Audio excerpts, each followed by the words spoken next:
That may be the greatest catch I've ever seen in my life. All right, guys, last video we went through and we talked about the running backs that are still rising in Dynasty Fantasy Football. Guys that, I swear to God, every single mock draft that we do, they are going a little bit higher every single time. Now, if you want to participate in any of these mock drafts, literally all you have to do is hit the bell next to the subscribe button.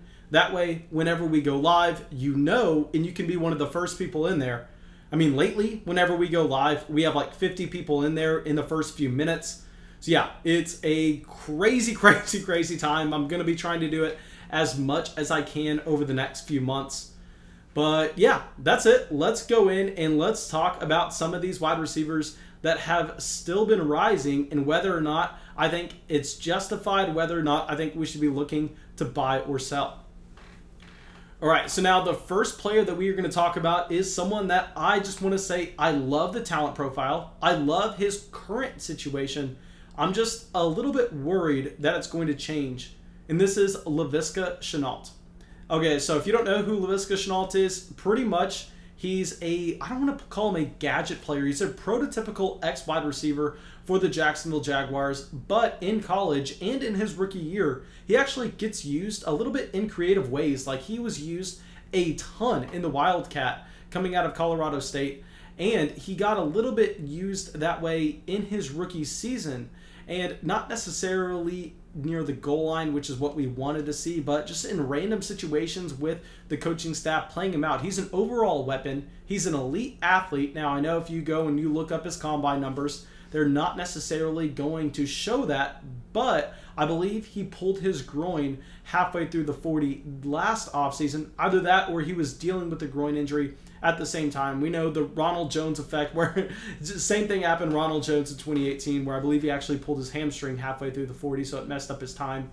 But Laviska Shenault, elite level athlete, has the size, but most importantly, what we are seeing is we are seeing quite possibly the biggest quarterback upgrade in the entire NFL happen in Jacksonville in 2021 with Trevor Lawrence coming in. We know that Trevor Lawrence should be the tide rising all boats in this Jacksonville Jaguars offense for DJ Chark, for Laviska Shenault, and for James Robinson. Now, what I will say with Laviska Shenault and why I'm a little bit worried is, yes, this Jacksonville Jaguars offense should be significantly more productive over the next few years than what they have been. But if we also look around and look at the assets that they have in the NFL draft, combined with the fact that they have so much cap space available, I think that this would be a sneaky team to go out there and sign a player like a Chris Godwin, just because they have a ton of money to go out there and sign someone. They're about to have their franchise quarterback on a rookie contract, so they really don't have to be careful with how they are spending money. So similar to why I'm a little bit worried about James Robinson and them bringing in some competition, I would be a little bit worried at the same time with Laviska Shenault and them bringing in another wide receiver. Now, I know that wouldn't necessarily kill Laviska Shenault's value, especially if Trevor Lawrence is everything that he lives up to. But I think we have to just be a little bit conscious of the fact that Laviska can be seeing a little bit more target competition this next season than we initially thought. So please, guys, proceed with caution. I know there are so many exciting things about this profile and the fact that he is going to get that significant bump up. But at the same time, there are a few reasons for concern. What I would actually rather do with Laviska Shenault right now is stay away from him in Dynasty, not trade for him at all until after the NFL draft. And if after the NFL draft, this team hasn't brought in anyone significant or they didn't sign anyone in free agency, that's when I would love to go out there and aggressively target Laviska Shenault. All right, so now our next player is quite possibly someone that the Jacksonville Jaguars could look to bring in at the beginning of the second round, and this is Rashod Bateman. Now, I completely understand what's going on with Rashod Bateman here, to be honest. And what's going on with Rashod Bateman, and I hate to say this, it's every analyst is saying the same piece of quote-unquote analysis with Rashod Bateman. So yes, with Bateman, he has an elite breakout age, and he was hyper productive with Tyler Johnson on the roster when he was a true sophomore. Now, nobody's surprised by hearing that, because everybody and their mom has heard that 5 times this offseason. I swear to God, there's not a single podcast that I've listened to about these rookies that the analyst didn't come out and go, Rashod Bateman, he's my guy. He's my guy. Look what he did in his age 19 season playing alongside Tyler Johnson. And I know Tyler Johnson was a 5th round pick in the NFL draft, but he was able to get on the field for the Tampa Bay Buccaneers. So I love Rashod Bateman for that reason. And while, yeah, that's great. And I think that that's completely valid the first 2 times you hear that. And you should go, oh, okay, Rashod Bateman, he's maybe a little bit more interesting than people are talking about. Maybe he's going to be a great athlete at the same time. But then you go out and you hear every single person just hit the copy and paste button with that same piece of analysis over and over and over and over again until this player has risen to a point where it's not necessarily justified. People are talking about him as he's an easy option over Rondale Moore. He's an easy option over Devontae Smith. And I would bet any amount of money that Devontae Smith is not only drafted ahead of Rashod Bateman in the NFL draft, but he is also more productive in their respective rookie seasons. The thing here is, most people are going to agree with that statement. But most people have heard analysts talk about Rashod Bateman nonstop, just kind of wanting to sound smart, wanting to be a little bit contrarian when they're not being contrarian in the slightest. So Bateman, a player, yeah, I mean, he's exciting. He has some nice things on his profile.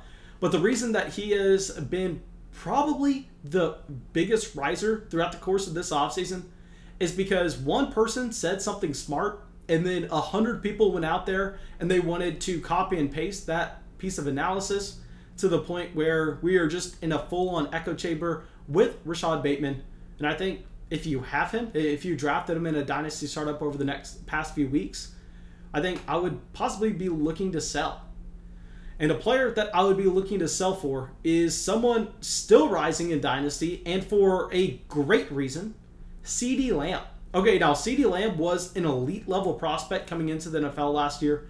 A way better prospect than Rashod Bateman. And on top of that, we know CeeDee Lamb is in a fantastic situation in Dallas currently. We know that most likely Dak Prescott is going to be back this upcoming season. And CeeDee Lamb is still extremely young. So Lamb is a player that has continued to rise as he progresses from being a low-end Dynasty wide receiver 1 to now being a mid-Dynasty wide receiver 1.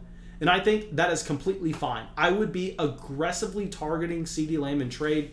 If you could sell a Devontae Adams for CeeDee Lamb in a first-round Superflex rookie pick, that's something I'm doing every single time. I'm not even hesitating doing so.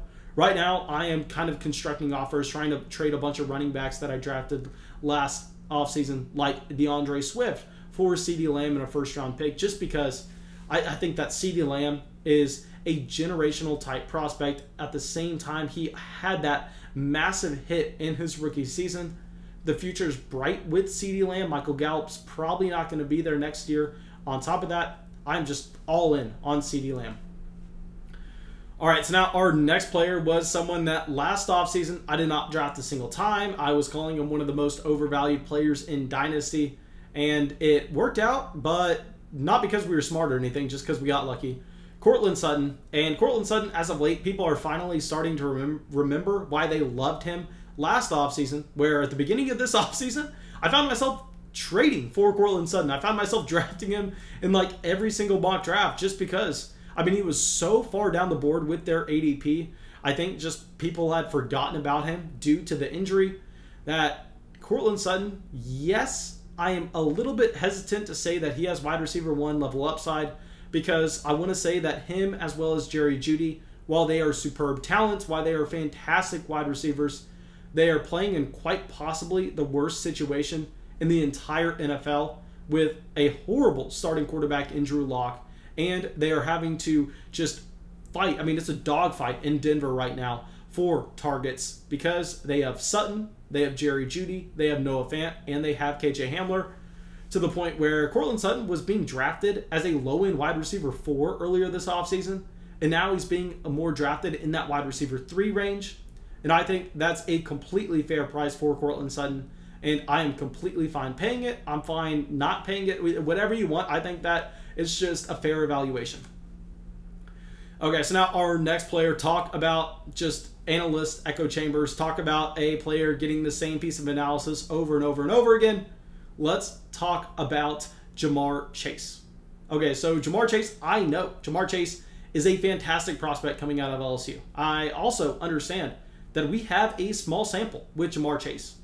And yes, he outproduced Justin Jefferson at a younger age. And no, nobody is surprised hearing this, because similar to the same piece of analysis that you heard with a Rashod Bateman, you've heard the same thing with Jamar Chase about a million times over and over again. So while yes, it was a completely valid point that needed to be said the first few times, what happens and what is so dangerous in the offseason is these echo chambers that get created when one person says something smart, and then you just have seagulls in the background just mimicking it over and over and over again, driving a player up to the point where now, if I say that I think if Devontae Smith at his pro day weighs in at a respectable weight, I think I have him as my rookie wide receiver 1 over Jamar Chase, people laugh at it, going, Mason, you fool, don't you know you have to have Jamar Chase as your consensus wide receiver 1, and it's not even close? Have you not heard that he outproduced Justin Jefferson at a younger age? And I'm saying, well, did you know that Devontae Smith outproduced Jerry Jeudy and Henry Ruggs when they were all juniors? Did you know Devontae Smith has not only played alongside Henry Ruggs and Jerry Jeudy, who were both top 15 NFL draft picks in 2020, but he also played alongside Jalen Waddle, who will also be a top 20 NFL draft pick in 2021. And on top of that, Devontae Smith has a historic season under his belt. While yes, he was a senior, we know that we have to discount it because of that. Still, there are so many different factors pointing to the fact that Devontae Smith can easily be in that conversation as wide receiver 1 overall. But in the Dynasty community that we are in, where people just want to copy and paste the same piece of analysis over and over and over again, Jamar Chase has found himself climbing up to the consensus rookie wide receiver 1 spot. While I don't necessarily think that I agree with that, I think we need to be having a conversation between him and Devontae Smith. Now, thank you guys. I really hope y'all enjoyed this video. I know y'all probably didn't. I know I was probably just being a little pissy boy, just complaining over and over again, but it's whatever. I had to do it. I had to get that out of my system. And yeah, that's it. I hope y'all enjoyed it. I'll see y'all with the video tomorrow.